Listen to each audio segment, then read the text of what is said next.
Hello and welcome to Puzzle of the Week. I'm Andrew Sharp and it's already time for the second puzzle of this year's competition. Now last week my brother sent me some fantastic music to go over the top of the Rubik's Cube introduction. So I hope you like it. Let's check it out now.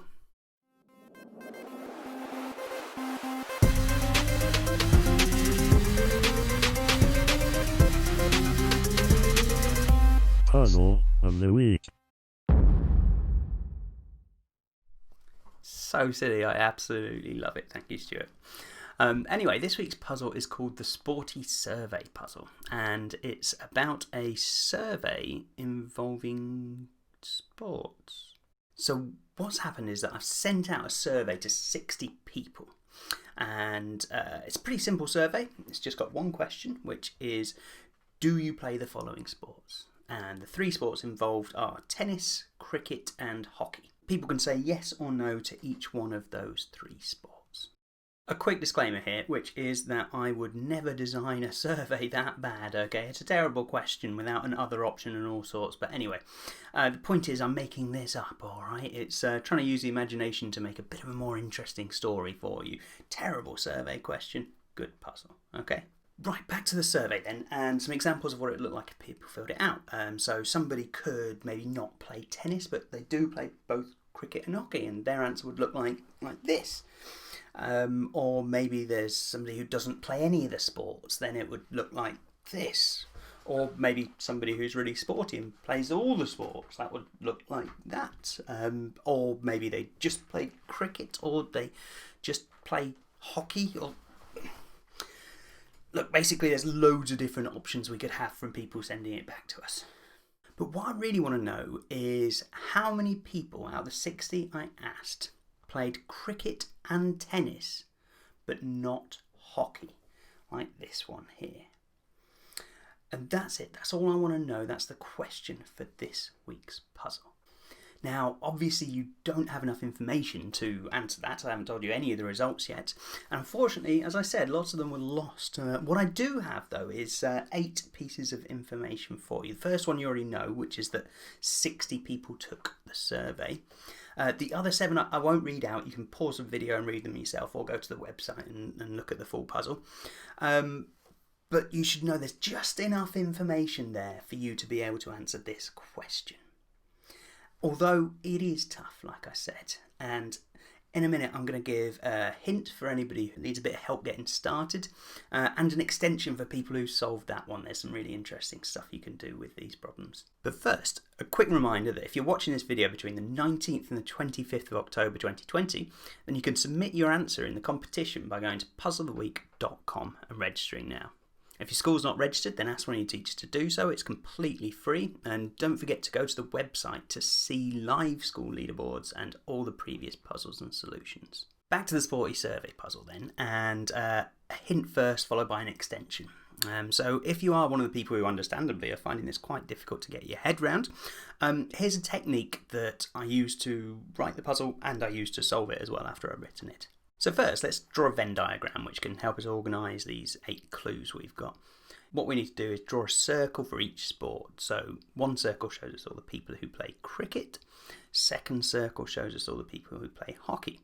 With these 2 already, we've got 3 regions. One of them shows just the people who play cricket. One of them shows just the people who play hockey. And one of them's in both circles, so that's people who play cricket and hockey. So then we've got to add our final circle for tennis, and that now moves us up to 7 different regions. But we also need to include those that don't play any sport, so we need to wrap the whole thing up in a large box. And so that gives us our 8th and final region. So that's our Venn diagram, but how does it actually help us solve the puzzle? Well, each person who answered the survey must go into one of those 8 regions. So let's take, for example, someone who played only tennis. Now I'm going to start by shading the whole diagram blue and then eliminating parts of it to work out which region they fit into. So firstly, they played tennis, so they must be somewhere inside the tennis circle.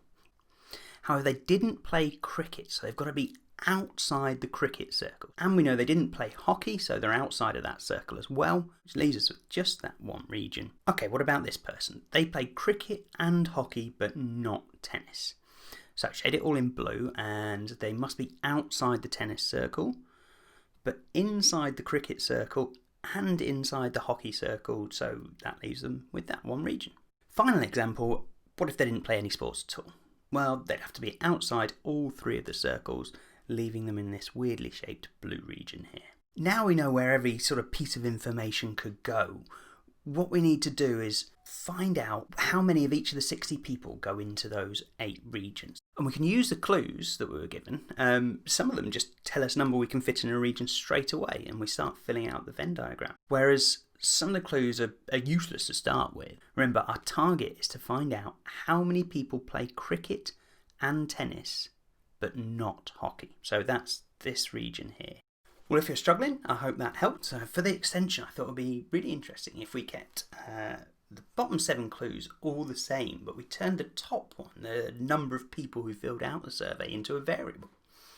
And what that means is we can change it. So instead of being 60, I could change it to 61, 62, 63, or even 106 or 2,381. And it doesn't just have to go up either. It could go down. It could be 59 or 58 or 40, 17, 2, whatever. And what I'm interested in is not just what happens to the main question, but what happens to all the different regions that we've got. Basically, the extension question is, what do you notice happens to the results as the number of people who answer the survey changes? And if you're feeling like a real challenge, think about the number of people who take the survey as a letter. Let's just say X.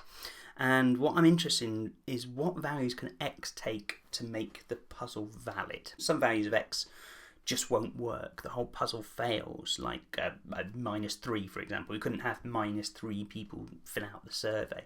And there's some other values that aren't instantly a failure, but they do make the puzzle fail. So that's the super hard extension for anyone who's interested in it. Well, that's all for the Sporty survey puzzle. Good luck. Get your answers submitted if you can. I'll post the solution next week. If you like the video, please click like and subscribe. If you've got any interesting things you've done you want to share with us, you can find us on Facebook, Instagram, Twitter, all the social medias. And remember, we need your help to keep Puzzle of the Week free to schools. You can donate to us through our Patreon page at patreon.com/puzzleoftheweek. And finally, if you're watching this video in the future, then you'll find links to the solution and the next puzzle right here. Thanks very much for watching and take care.